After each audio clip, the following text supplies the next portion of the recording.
When my folks went through a divorce, there was a guy that had 4 kids of his own, but he made sure he took time to get me out to McDonald's just to talk and make sure I was okay.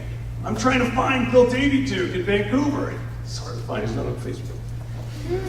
But gratitude, you gotta tell people how they've impacted you.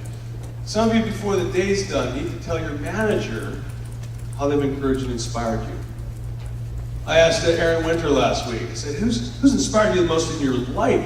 He goes, Kyle Preeman and Ryan Trent.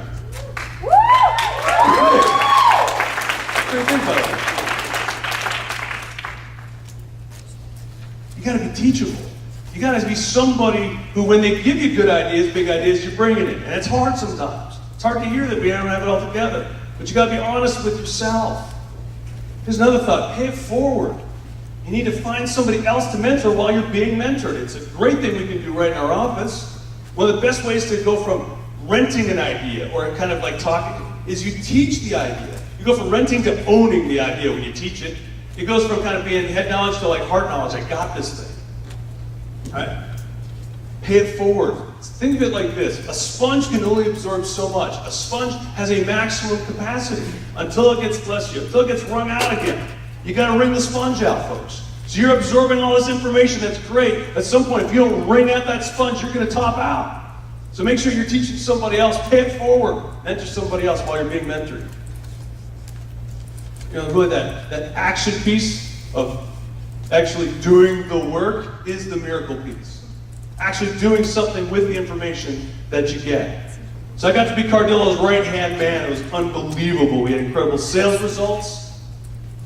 We rocked it. I got to be an apprentice for Joe Cardillo, my hero. Kind of like, Emily gets to hang out with Ryan. It's funny how you kind of take on your mentor's traits. You kind of start to talk like them. You start to, look like them. Sorry, right? Just get shave her head and go all, V for Vendetta. That'd be awesome. Here's what's crazy. I didn't know how old Joe was. At the time, Cardillo was like 24 to my 19. I didn't know that he was just a little further up the road. I didn't know. Right? Trembler at this point is much older than that. But also wiser and a little more experienced. Being able to hang out with the best guy that I'd known, and on a daily basis like that, I got better. Loving it. Decided I wanted to do it. I decided that I didn't want to just branch at that point. Back in the day, you actually had to branch to go to district. I wanted this as a career because of the effect, the impact that working with Joe, working with Cutco had on my life. I wanted to do this as a career. I wanted to do the knife thing. Can you believe that? The knife thing. My friends still ask me, just had a 20-year high school reunion. Still doing the knife thing? Isn't that funny? Yes, I am. Does anybody know, by the way, who saved more human lives in history? You know the name of this gentleman? Anybody want to guess? Who has saved more lives than any other person in human history? What are some guesses? Bono, no. Still a lot, though. By the way, this gentleman has won the big three: the Nobel Peace Prize, the Congressional Medal of Honor, and the Presidential Medal of Freedom. Big deal. It's, ta-da, Dr. Norman Borlaug. Oh, him. No, I know you know who he is. You all know who Snooki is, but you don't know who Dr. Norman Borlaug is. We'll talk about that later. But here's the deal. He's an agricultural scientist, invented high-yield, drought-resistant, disease-resistant crops. Saved an estimated billion. That's B with a B, billion people from starvation. Countries like China, India, Bangladesh, Pakistan, all used to suffer from famines. After his innovation, all export food. Are you guys doing the math on this one? They went from not having enough food for everybody to go, we have so much food we cannot eat it, send it away. Send the extra. I'm telling you, that is phenomenal. The executive director of the United Nations Food Program said Dr. Norman Borlaug saved more lives than any other man in human history. His heart was as big as his brilliant mind, but it was his passion and his compassion that moved the world. He's a freaking true hero. And you don't know him. That's okay. I'm sure his buddies still ask him at his reunions, are you still doing the seed thing? It's not about the seeds. It's about the lives. It's not about the knives. It's about the lives. And that sounds wickedly cheesy, I know. I mean, ridiculously cheesy, right? It's not about the knives, it's about the lives. What if it's true? What if it's true?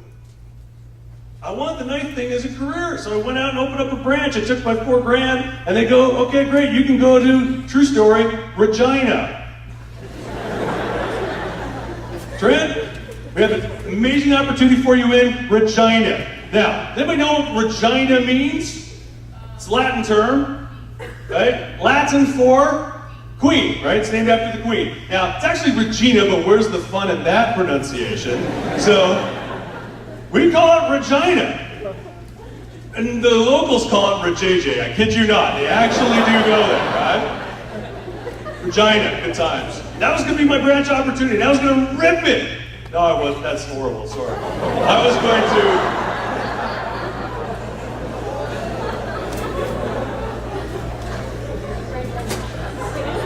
There's nothing I was going to make it happen in Regina. True story, my dad was actually born in Regina, but that's another story. I was at a conference one time, they said, well, were we all? I'm like, yes, we were. Don't get me wrong, I'm a huge fan of Regina, all right? I am. But then another opportunity opened up in Montreal. Joanne, you've been to Montreal. It's only a 6-hour drive from here. They said, Montreal, 3 million people on an island, you can go there, and you got to save $6,000 more in the next 4 months. Here's a neat quote. When the promise is clear, the price is easy. When the promise is clear, the price is easy. Saved it. I had $10,000 and got to move to Montreal. I've never moved back west since. Finished number 5 in the world that year. Went DM.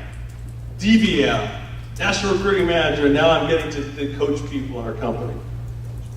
I've got to coach Kyle. I've had some opportunities to work with Drew Frank, who's the #1 manager of our company. Some of you know Seema Feast, Mike Chu, Mike Cassetta. People I've had an opportunity to get one-on-one coaching calls with, I've grown from. Nadine McGowan. I love helping people. I used to think it was about the trophies. I used to think it was about the Hall of Fame, the big ring, the big... You should ask to see it. It's huge. It's got diamonds in it. It's awesome. But I used to think it was about that stuff. I used to think it was about the sword, about the checks. It's not. It's about making a difference. I'm going to end with this. This is Derek Redmond. We got a little Olympic theme going here. Derek Redmond had been injured in the in the Seoul Olympics 4 years before Barcelona. Injured terribly. Rehabbed his injury for 4 years. 4 years. Did great at the Worlds leading into Barcelona in 1992. And in the semifinals representing England, came out and he was poised to win the heat. And then he snapped a hamstring. Can you imagine? I mean, really 8 years going into this moment, epic fail. Body just broke down. There's nothing you can do about a hamstring. And then the cameras followed all the runners and they went back to this poor heap of a man in dust and blood in the middle of the track. And he did something unique. You've probably even seen the Visa commercial now. He gets up and he stays in his lane and he hobbles his way the final couple 100 meters to the finish line. But he doesn't get there without a little bit of help. This is his dad, Jim. And Jim broke through security lines and ran up to his son. Wouldn't you? It's your son. He's hurt. Runs up and he thought it was another medic trying to get him out of his lane. He's like, I'm not leaving my lane. He's like, Derek, it's your dad. We're gonna finish this together. And you see this, you know, his shirt says, have you hugged your, Nike had a slogan back then, have you hugged your feet today? All I see though is a dad hugging a boy. And you know, at one point I was really excited about being the Derek Redmond, the champion, and overcoming adversity. And I can tell you this, having been a branch manager and a coach, at this point a mentor of many, way cooler to help. When they left Barcelona, they didn't have a gold medal, but they did leave with the memory of making a difference in each other's lives and for many of our lives. Mentoring people is the greatest endeavor you could possibly go for. You're not here just for you. You're here to help people. Regardless of your career, my encouragement to you is to help people. Start with some field training, get it going. Hopefully many of you will go branch. and I will see you making a difference in the future. Thank you very much.